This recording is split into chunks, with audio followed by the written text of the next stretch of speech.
So what you can also do is you can divide a list of names into first name and last name as well. But for that, I do need a list of names. So I'm just going to go around and say generate 20 full names for me right here, just like this. So if I were to go around and do that, then it simply goes around and generates out the names, as you can see right here.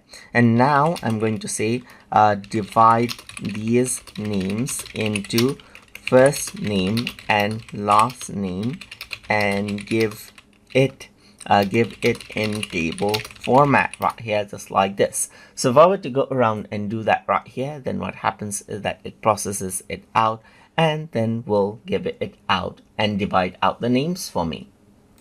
And this is what you have, as you can see right here. So now you can see that first you have the name and it has been divided into first name and last name. And you can also do this with the name list that you provide it to Gemini.